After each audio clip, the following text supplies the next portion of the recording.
Hola, buenos días chicas, buenos días chicos.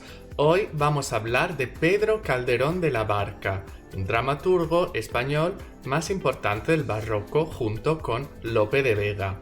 Entonces, vamos a centrarnos antes en su biografía, brevemente, y luego vamos a hablar de su obra maestra, La vida es sueño, leyendo también el fragmento más conocido. Pedro Calderón de la Barca nace en 1600 en la ciudad de Madrid, en el seno de una familia acomodada. Estudiará con los jesuitas y luego en las prestigiosas universidades de Alcalá y Salamanca, como siempre, las dos grandes universidades de la época.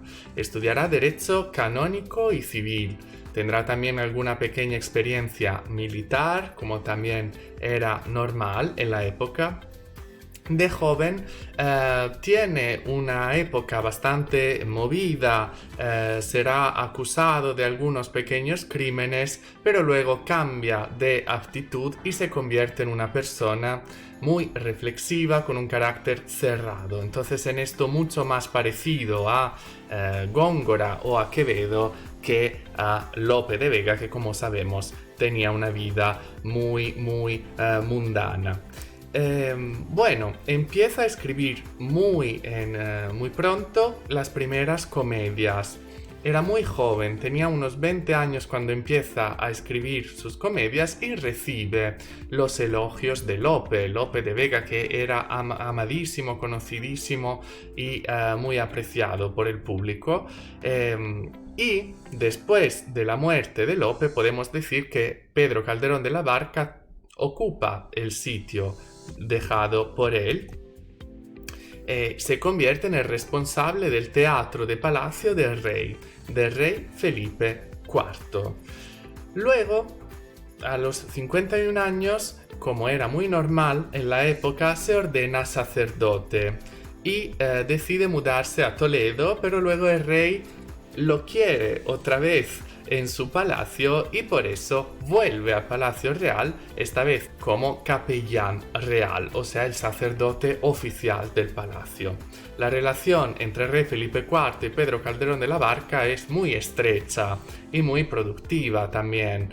Será él que inaugurará el importante teatro del Palacio del Buen Retiro, o sea, esa residencia, podemos decir, de campo de la familia real. Bueno, digo entre comillas porque hoy en día si vais a Madrid y vais a visitar el Parque del Retiro, está en el centro de la ciudad, pero para la época el Retiro era un poco la residencia del verano, la residencia del campo, y allí hay un gran estanque donde también se representaban obras en un escenario muy bonito. Bueno, muere en 1681 también en Madrid. Vale, vamos a entrar ahora en el mundo de La vida es sueño. El teatro de Calderón se inspira en el de Lope, pero tiene mucha más profundidad a nivel temático. Es un teatro más reflexivo, incluso podríamos decir filosófico. Y La vida es sueño, obra publicada en 1636, es la más importante. Se puede considerar la obra símbolo del barroco español. Es una meditación sobre la inconsistencia de la vida, la inconsistencia de la realidad, la fugacidad de todo, y que puede representar la condición humana. Empecemos por la historia. Vale, tenemos al rey Basilio, que es el rey de Polonia, de este reino, que tiene una afición por la astrología. Entonces, cuando su primer hijo varón, está a punto de nacer, su hijo Segismundo, él, junto con sus astrólogos, tienen una predicción. O sea, que su hijo llegaría a destronarlo y también a arruinar todo el reino. Entonces Basilio, que cree en la astrología, que cree en los astrólogos, decide que esto es un riesgo demasiado grande.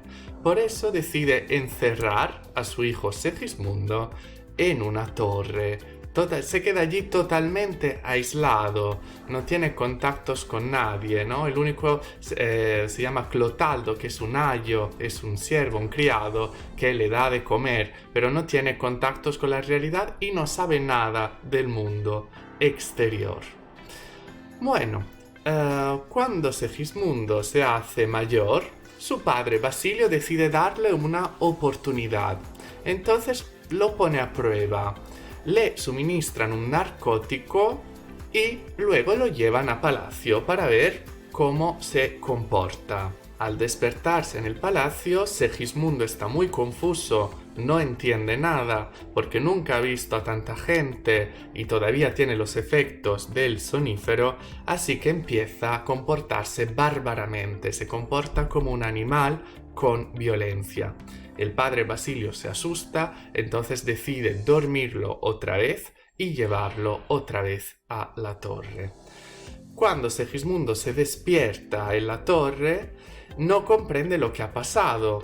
Entonces tiene muchas preguntas sobre lo que recuerda, pero no sabe contextualizar.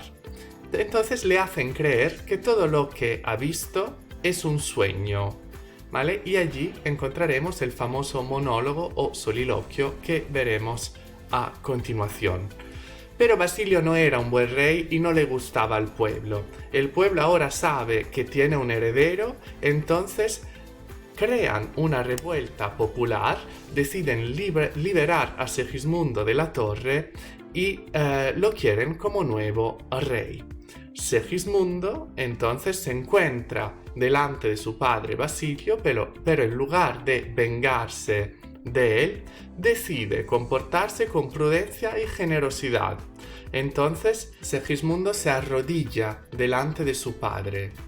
Todo el mundo está muy sorprendido y cuando le preguntan por qué se está comportando de esta forma, él contesta que como la vida no es más que un sueño, un breve sueño, entonces hay que aprovechar bien el tiempo que ese sueño pueda durar.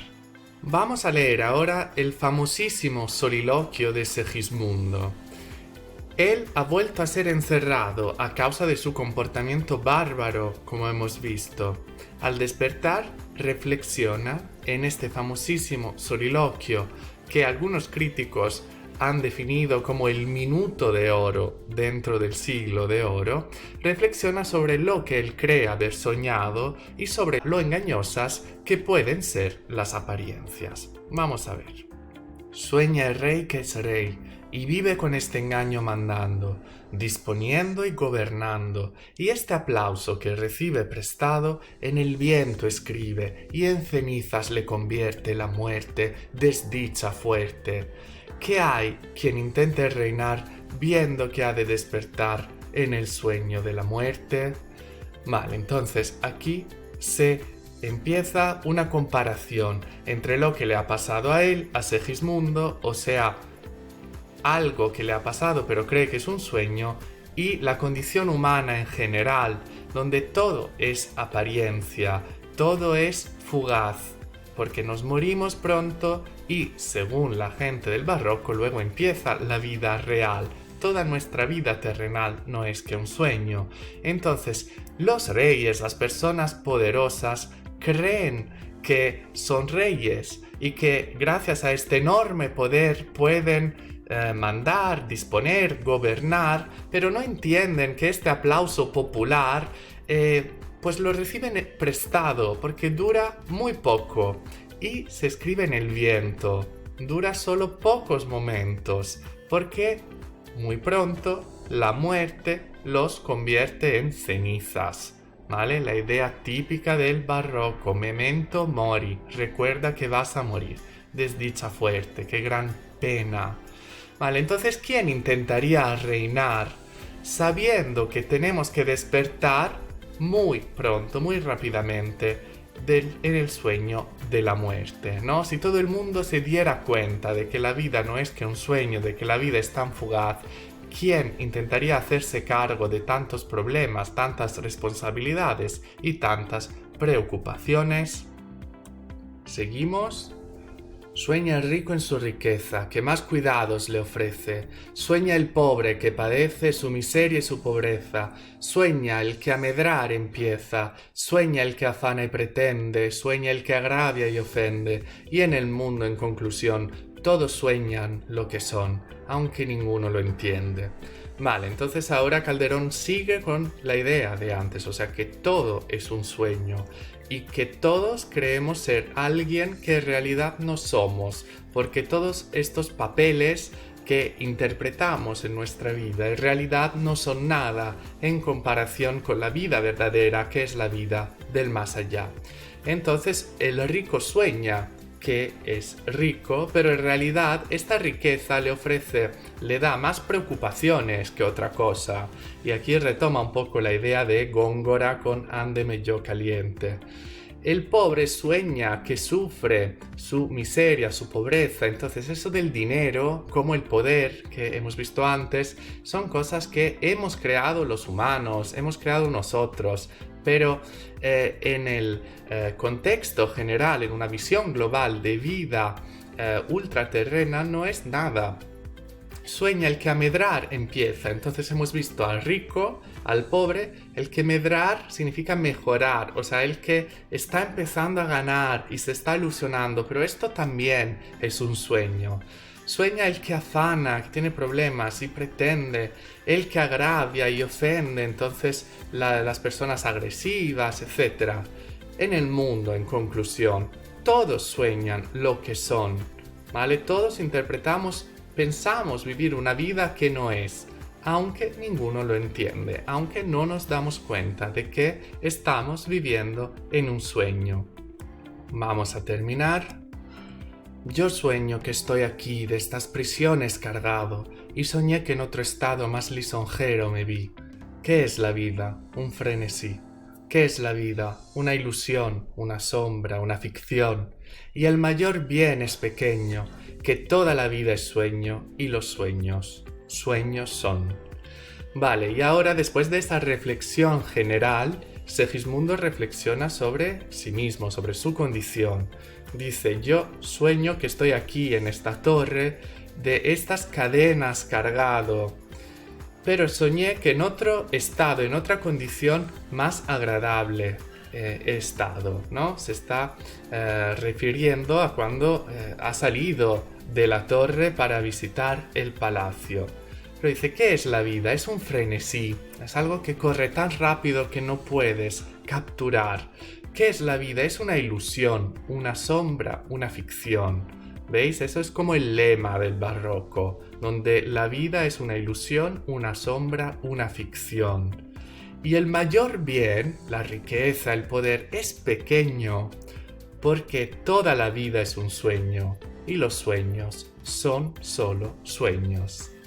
Y con la clase de hoy hemos terminado de hablar del barroco y del siglo de oro de la literatura española. Espero que os haya gustado y espero veros muy pronto. Muchas gracias por vuestra atención. Adiós.